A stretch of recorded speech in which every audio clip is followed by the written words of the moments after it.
tercería de propiedad.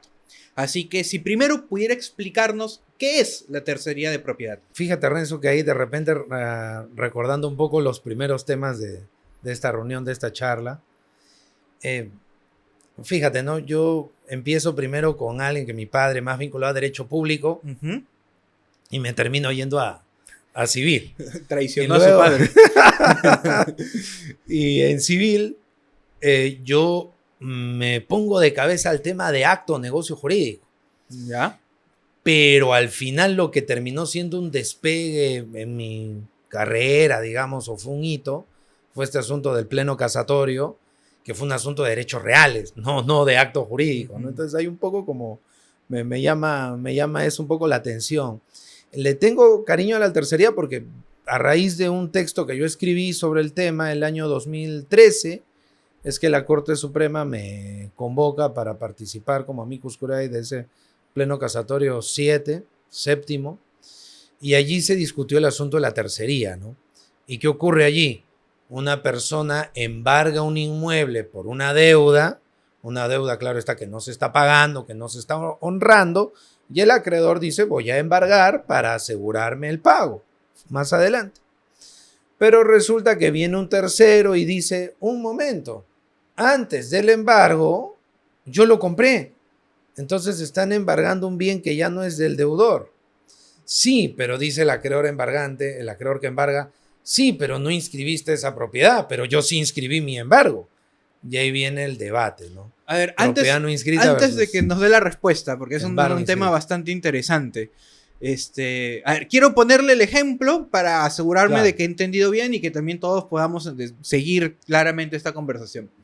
A ver, supongamos que usted me vende un inmueble, ya una casa, un departamento, un terreno, entiendo que todos ahí tienen la misma condición.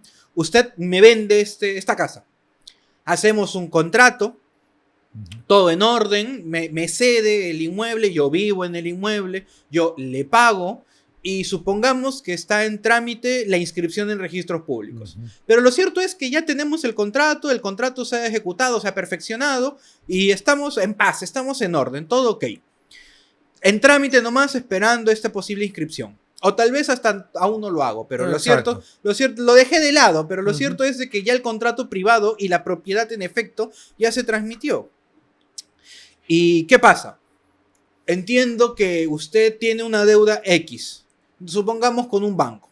Y el banco ve que usted tiene ciertas propiedades y resulta que en su registro de propiedades usted aún figura como dueño del inmueble que ya me vendió a mí. El banco obviamente no lo sabe, se guía por el documento y le plantean una demanda y dentro de esa demanda hay un embargo. Exacto. El juez ve el embargo y seguro el juez piensa, ok, voy a conceder el embargo para asegurar la pretensión civil. Pero es ahí donde yo aparezco en el mapa diciendo, disculpen, es cierto que lo están embargando a él, es cierto de que ya se está inscribiendo el embargo en la partida registral, pero también es cierto que yo compré el inmueble, tengo acá mi contrato legalizado, solo que aún no está inscrito. Ese es el escenario discutido. Así es, tal cual, ¿no? El acreedor que ha embargado trata de defender ese embargo que se mantenga, alegando principalmente que llegó primero al registro. Primero en el registro, primero en el derecho. Que sería el banco en este ejemplo. Exacto. Mientras que el tercerista dice, no, que sería yo. Exacto. Yo compré y mi propiedad es derecho real, es erga omnes, ¿no? Y yo debo ganar. Entonces, ese conflicto lo termina resolviendo el Pleno 7, un tema muy polémico. De los 10 plenos casatorios civiles, a mí me parece que el más polémico, el más debatido, creo que fue ese, el 7. Podríamos decir de que no habían posiciones mayoritarias, habían varias posiciones. En doctrina había mitad. En jurisprudencia sí hay que reconocer que había más en favor de la propiedad, pero en doctrina había una suerte de empate. Y ya, lo que queremos escuchar. Finalmente, ¿cuál es el bando ganador? ¿Cuál es la posición que ha prevalecido? El Pleno trata de dar una solución intermedia, ¿ya? Ecléctica, ¿no? Y dice, bueno, va a ganar la propiedad, ganarías tú, pero el juez tiene que chequear, Renzo, que tu adquisición sea legítima, debe tener fecha cierta, debe tener una legalización y que el juez se cerciore que de verdad compraste en los términos que tú estás alegando. Si eso no queda muy claro, si es un documento medio sacado como quien saca un conejo de un sombrero, como dicen los más chicos, medio trucho, o más antiguamente medio bamba, obviamente no va a prosperar tu posición y el banco avanzará, ¿no? Entonces, lo primero que descartamos es una compraventa simulada. Claro, se podría discutir la simulación gracias a otro pleno casatorio que es el 9º. ¿Ya? Esa simulación podría discutirse. Dentro de ese proceso. Exacto, ¿verdad? dentro de la tercería. Ya. El banco podría decir, sí, ya ha habido casos de simulaciones declaradas en procesos donde la simulación propiamente no es la materia controvertida. Pero eso es necesario para determinar el punto controvertido. Exacto, pero siempre y cuando esa simulación sea evidente, sea manifiesta, ¿no? Entonces el banco podría decir, señor juez, ese inmueble lo sigue poseyendo el señor Ford. Ese inmueble está con la familia del señor Ford. El señor Renzo nunca ha poseído, nunca ha entrado y no hay prueba del medio de pago. La verdad, señor juez, que todo apunta rápidamente a que el señor Renzo ha simulado con el señor Ford para zafarnos del embargo, ¿no? Pero no lo vamos a permitir. Acá, ¿no? Hay algo que dentro de lo que respondió hay una pequeña situación que hizo que levante la oreja, que es que yo como regla, yo el tercero voy a tener el derecho, voy a tener la razón con un documento de fecha cierta. Sí. Así que si yo hubiera comprado este bien inmueble a usted con un contrato privado, nunca legalicé las firmas. Nunca las legalicé. Fue un contrato privado en todo el sentido de la palabra y la expresión.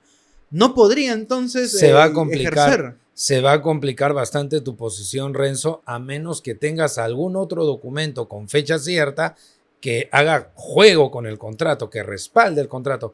Pienso yo en una constatación de domicilio por parte de un notario o algún otro documento análogo, un contrato de remodelación con un arquitecto que sí tenga fecha cierta y que encaje con el contrato, ¿no?